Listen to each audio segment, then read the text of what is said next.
आपके जैसा अनाथों का हितैषी कोई दूसरा नहीं है और मेरे जैसा कोई अनाथ नहीं है।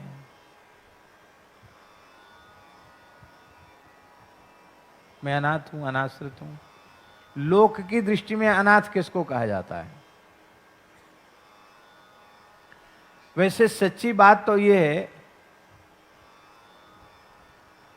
कि अनाथ कोई संसार में है ही नहीं,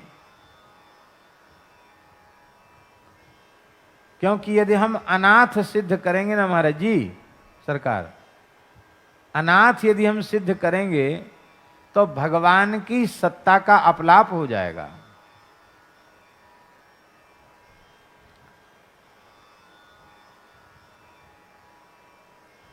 श्री जगन्नाथ के होते हुए हम अनाथ कैसे?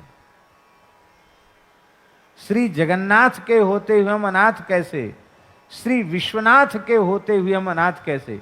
हम विश्व से बाहर तो नहीं हैं, हम जगत से बाहर तो नहीं, जगत में ही तो हैं कि नहीं?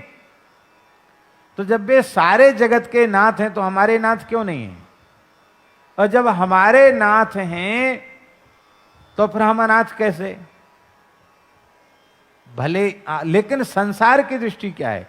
संसार में प्रायः मातृ पितृ विहीन बालक को अनाथ कहा जाता है, जिसका मैया बाप मर गए हों, अब कोई धनी धोई ना हो, कोई मालिक ना हो, ऐसी बेचारा भटकता हो, उसको कहें रे क्या करें बेचारा अनाथ हो गया, ऐसा कहते हैं ना, अनाथ हो गया।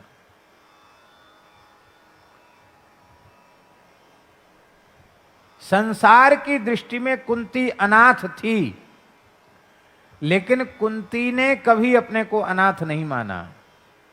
कुंती ने यह निश्चय किया कि जब द्वारिकानाथ श्री कृष्ण मौजूद हैं तो मैं अनाथ कैसे?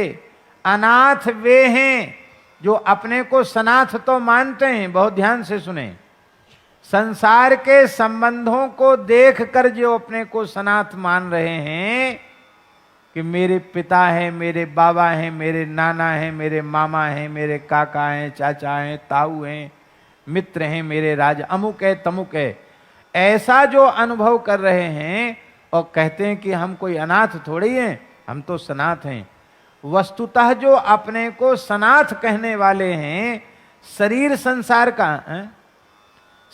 संसार का संबंध स्मरण करके जो अपने को सनाथ कहने वाले हैं वे वस्तुतः अनाथ हैं, और संसार की दृष्टि में जो अनाथ है, किंतु भगवान को जिसने अपना नाथ स्वीकार कर लिया है, जिसके श्री रघुनाथ हैं, जिसके श्री यदुनाथ हैं, जिसके श्री राधिका नाथ हैं, जिसके श्री जानकी नाथ हैं, जिसके श्री जगन्नाथ हैं, उसको कभी अपने को अनाथ मानने की आवश्यकता नहीं है।